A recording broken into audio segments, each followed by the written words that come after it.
As-tu déjà senti cet appel silencieux, né au fond de l'âme, t'invitant à suspendre ta vie pour être avec lui? As-tu expérimenté la paix qui jaillit quand tu t'agenouilles devant le Saint-Sacrement et offres tout ce que tu es? As-tu découvert que dans l'Eucharistie se cache le secret de ta joie, de ton espérance, de ta vie? 5 minutes avec Jésus dans le Saint-Sacrement. Au nom du Père et du Fils et du Saint-Esprit. Amen. Cher et bien-aimé Jésus, prisonnier d'amour, qui demeure dans les tabernacles du monde, si souvent oublié par des cœurs distraits.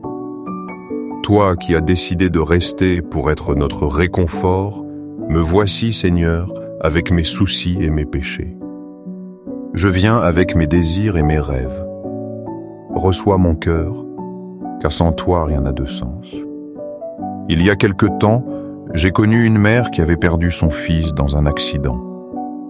La douleur la consumait, elle ne trouvait de réconfort en rien, jusqu'au jour où elle entra dans la chapelle de sa paroisse. Là, face au tabernacle, elle se mit à pleurer comme jamais. Plus tard, elle m'a avoué qu'elle a senti Jésus lui-même l'embrasser. Peu à peu, elle a trouvé la force d'aller de l'avant. Cette histoire me rappelle les paroles de l'évangile de Jean. Celui qui vient à moi n'aura jamais faim, et celui qui croit en moi n'aura jamais soif. Jean 6, 35. Jésus ne nous enlève pas la croix, mais dans l'Eucharistie, il nous nourrit de la force de son amour. Sur l'autel, il se livre totalement. Dans ce don, nous découvrons que nous ne sommes jamais seuls. Saint Ignace de Loyola, fondateur de la Compagnie de Jésus, disait « L'amour doit se mettre plus dans les œuvres que dans les paroles. L'Eucharistie est l'œuvre suprême de l'amour du Christ. Il ne nous a pas seulement parlé avec des mots, il nous a laissé son corps et son sang comme nourriture de vie éternelle. Devant le Saint-Sacrement, nous comprenons que cet amour n'est pas passé, il est présent, vivant et proche. Seigneur du tabernacle, augmente ma foi pour te reconnaître dans le quotidien. Je veux te voir dans la parole, dans les sacrements et en mes frères. Rends-moi miséricordieux, comme toi.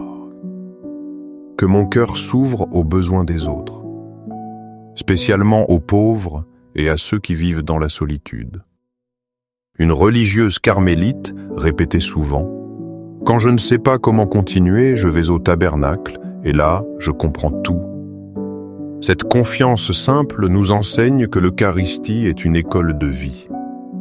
C'est un lieu où l'âme reçoit lumière et paix. Le psaume 34 nous encourage avec ces mots « Goûtez et voyez comme le Seigneur est bon, heureux l'homme, trouve en lui son refuge. » Psaume 34, 8.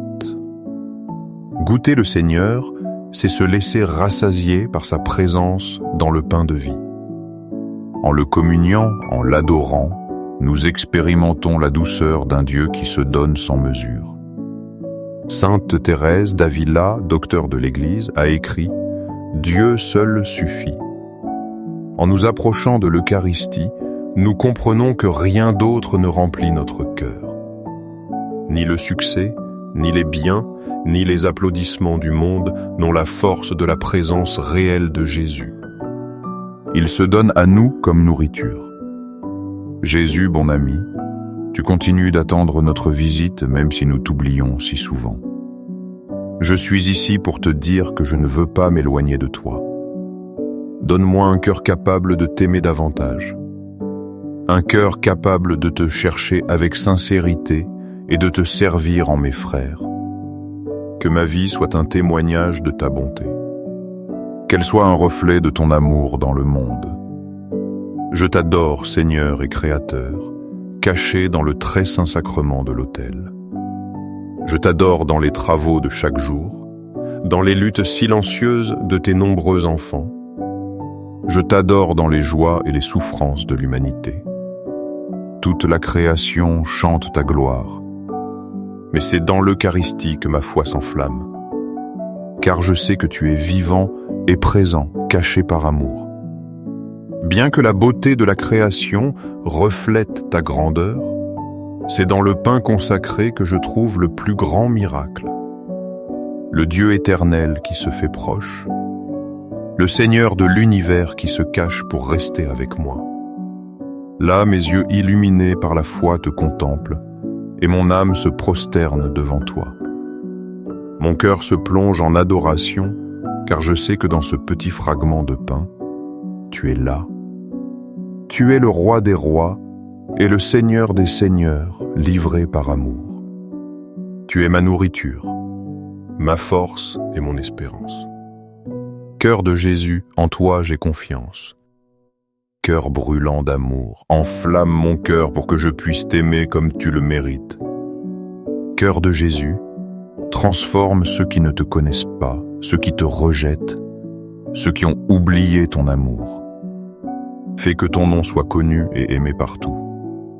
Cœur divin, convertis les pécheurs, sauve les mourants, libère les âmes du purgatoire. Cœur eucharistique, augmente en nous la foi, l'espérance et la charité. Cœur très saint, aie pitié de nos faiblesses, donne-nous la force de continuer, soutiens-nous dans nos chutes. Doux cœur de Jésus, sois mon amour et ma raison de vivre. Que chaque jour je te cherche avec plus d'ardeur, que je ne me lasse jamais de t'adorer. Gloire, amour et gratitude à ton cœur, qui se donne sans réserve pour nous. Au cœur d'amour, je mets toute ma confiance en toi. Je ne crains rien de ma fragilité, car j'espère tout de ta bonté. Sacré-Cœur de Jésus, protège nos familles, les enfants, les jeunes et les personnes âgées. Sois notre refuge et notre paix. Sacré-Cœur, fais-toi connaître, aimer et imiter dans le monde entier. Que ton règne d'amour et de justice s'établisse sur la terre. Je me consacre à toi par les mains de Marie, ta mère et notre mère, qui nous conduit toujours vers toi. En concluant ce premier moment de prière, nous levons notre regard, confiants en ta présence réelle. Nous avons découvert que l'Eucharistie est refuge, nourriture et force. Dans ton cœur, nous trouvons le vrai repos. Mais le chemin ne s'arrête pas ici. Dans la prochaine étape, nous découvrirons comment ce mystère nous appelle. Il nous appelle à transformer nos vies et à porter ton amour aux quatre coins du monde. En poursuivant ce moment d'intimité avec le Seigneur, nous comprenons que prier n'est pas seulement parler, mais demeurer. Demeurer en silence, se laisser regarder, ouvrir son cœur sans réserve. Le silence du tabernacle n'est pas vide, il est plénitude. C'est le lieu où la voix de Dieu devient un murmure et où l'âme découvre qu'elle est profondément aimée. Je me souviens d'un jeune qui traversait une période de désespoir. Il avait perdu le sens de sa vie et se sentait incapable d'avancer. Un jour, presque par hasard, il entra dans une église et s'assit au fond. Il ne dit rien, ne pria pas. Il resta simplement là. Plus tard, il m'a avoué que dans ce silence, il sentit quelqu'un le regarder avec tendresse. Ce regard le soutint. Il découvrit qu'au tabernacle, il y avait un ami qui ne le jugeait ni ne le rejetait. Dans l'évangile de Jean, nous trouvons une promesse qui illumine. « Demeurez en moi, comme moi en vous ». Comme le sarment ne peut de lui-même porter du fruit s'il ne demeure sur la vigne, ainsi vous non plus. Si vous ne demeurez en moi, Jean 15, 4. Cette invitation à demeurer est l'essence de l'adoration. Il ne s'agit pas de faire beaucoup, mais d'être unis à lui. Il faut laisser sa vie circuler dans la nôtre, comme la sève qui donne du fruit à l'arbre. Saint Jean Bosco disait à ses jeunes: « Voulez-vous que le Seigneur vous donne beaucoup de grâce? Visitez-le souvent. Voulez-vous qu'il vous en donne peu? Visitez-le rarement. Voulez-vous qu'il ne vous en donne aucune? Ne le visitez jamais. » Quelle clarté simple et profonde. La visite au Saint-Sacrement est source de bénédiction. Dans cette proximité, notre cœur s'enflamme de l'amour du Christ. Je pense aussi aux disciples d'Emmaüs, qui marchaient tristes et confus. Quand Jésus se joignit à eux, ils ne le reconnurent pas tout de suite. Mais ensuite, ils affirmèrent: « Notre cœur n'était-il pas brûlant en nous, tandis qu'il nous parlait sur la route et nous expliquait les Écritures ?» Luc 32. Il en est de même pour nous. Souvent, nous ne comprenons pas ce que nous vivons. Mais dans l'Eucharistie, notre cœur brûle car le Seigneur marche à nos côtés. Sainte Catherine de Sienne, docteur de l'Église, a écrit dans une de ses lettres: « Dans ce doux sacrement, nous trouvons la flamme ardente de son amour. C'est un feu qui ne détruit pas mais qui vivifie. Il consume le péché et enflamme l'âme de charité. Quelle grande beauté! En nous approchant de Jésus Eucharistie, nous ne rencontrons pas une présence froide. Nous rencontrons un feu vivant qui transforme et renouvelle. Jésus, Seigneur du tabernacle, apprends-nous à demeurer avec toi sans hâte. Que nous apprenions à jouir de ta présence silencieuse, à nous reposer dans ton regard.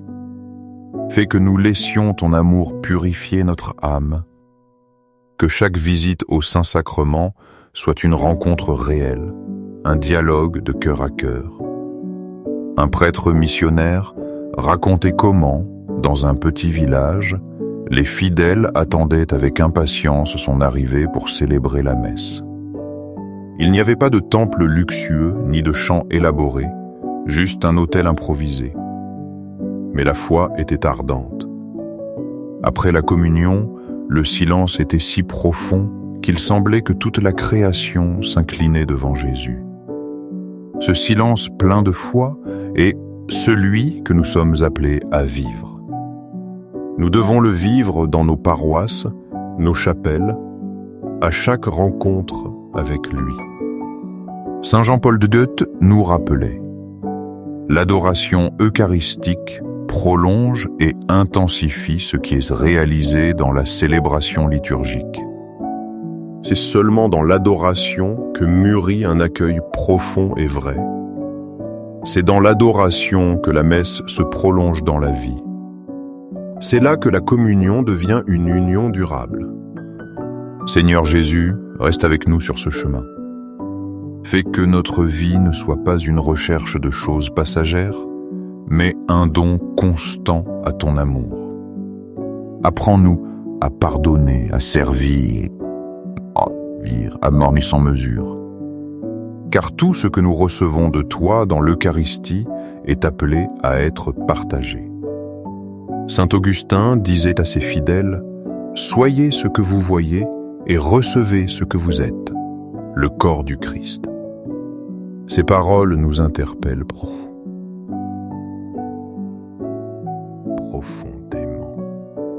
Quand nous recevons la communion, nous n'accueillons pas seulement le Christ. Nous sommes aussi appelés à devenir lui. Nous sommes appelés à être la présence de son amour au milieu du monde. Aujourd'hui, nous comprenons que l'adoration n'est pas une perte de temps, mais une anticipation de l'éternité. Chaque minute passée devant le Saint-Sacrement, notre cœur ressemble un peu plus au sien. Notre vie s'ordonne selon sa volonté. Nos désirs se purifient dans le feu de sa charité. Cœur eucharistique de Jésus, augmente en nous le désir de demeurer toujours avec toi. Fais de nos vies des lampes allumées qui illuminent les autres. Que nos foyers deviennent des lieux de prière et de paix. Que notre Église resplendisse comme un phare au milieu de l'obscurité. Et ainsi, en continuant de demeurer devant toi, nous découvrons que ce mystère ne s'épuise pas. Au contraire, il s'élargit, nous appelle à plus. Il nous pousse à vivre l'Eucharistie comme un don qui transforme notre âme, mais aussi la vie de l'Église et du monde. Tel sera l'horizon vers lequel nous tournerons notre regard dans la prochaine partie. Nous verrons comment la communion avec toi nous transforme en témoins vivants de ton amour sur la terre. L'Eucharistie n'est pas seulement le centre de notre vie personnelle, elle est aussi le cœur de l'Église et l'espérance du monde. Chaque fois que le Christ se rend présent sur l'autel, toute la création reçoit un nouveau souffle de grâce. Là où la messe est célébrée, la terre devient ciel, et le ciel descend sur la terre.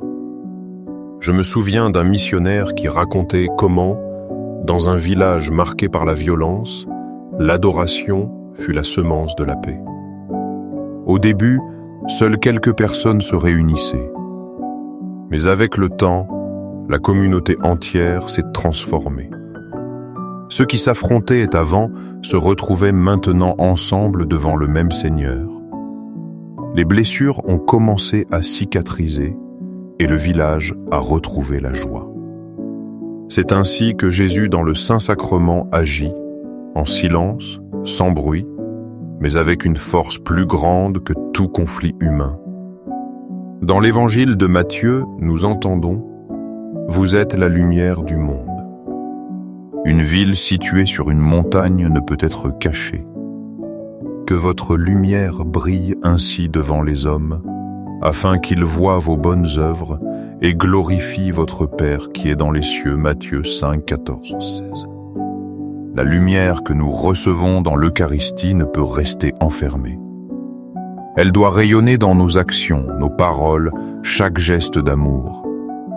Saint Jean Chrysostome enseignait clairement: celui qui participe à cette table doit en sortir comme un lion qui brûle de feu, terrible pour le démon et prêt à accomplir de grandes choses. La communion ne se termine pas dans l'Église. En sortant, nous portons en nous la force du Christ lui-même. Cette force nous envoie transformer la réalité qui nous entoure. Je pense à une jeune femme qui, après une profonde expérience d'adoration, a décidé de consacrer sa vie au service des pauvres. Elle disait « Dans l'hostie, j'ai appris que Jésus se donne totalement, et moi aussi je veux me donner. » Ce don silencieux est devenu un témoignage vivant de l'amour de Dieu pour beaucoup. Saint Paul nous rappelle « Le pain que nous rompons n'est-il pas communion au corps du Christ ? Puisqu'il y a un seul pain, la multitude que nous sommes est un seul corps, car nous participons tous à ce même pain. 1 Corinthiens 10, 16, 17. Chaque communion nous unit non seulement au Christ, mais aussi aux frères. L'Eucharistie brise les barrières, nous fait membres d'un même corps, nous transforme en Église vivante. Saint Pierre Julien Aymar, apôtre de l'Eucharistie, disait « L'Eucharistie est la vie des peuples. Là où l'on adore Jésus, la foi fleurit, l'espérance renaît et la charité s'enflamme. » Quelle certitude lumineuse! Nous ne pouvons vivre de l'Eucharistie seulement comme des individus. Nous devons en vivre comme communauté, comme peuple de Dieu appelé à rayonner cet amour. Seigneur Jésus, présent dans le Saint-Sacrement, nous voulons être tes témoins au milieu du monde. Fais que nos familles soient des foyers eucharistiques où l'on prie, pardonne et vit en paix. Fais que notre Église soit une communauté qui brille de la lumière de ta présence. Qu'elle n'ait pas peur de témoigner même au milieu de l'obscurité. Sainte Thérèse de Calcutta répétait souvent « Le fruit de la communion est l'amour. » Et l'amour, le fruit de l'adoration et le service. Chaque minute devant le Saint-Sacrement nous pousse à sortir de nous-mêmes et à servir les autres avec générosité. Celui qui s'agenouille devant l'autel ne peut rester indifférent à la douleur humaine. Un père de famille partageait que la messe dominicale a transformé son foyer. Avant, il était accablé par le travail et les soucis. Mais en mettant l'Eucharistie au centre de sa vie, tout a changé. Il a découvert que le Christ devait aussi être le centre de sa famille. Ainsi, l'Eucharistie est devenue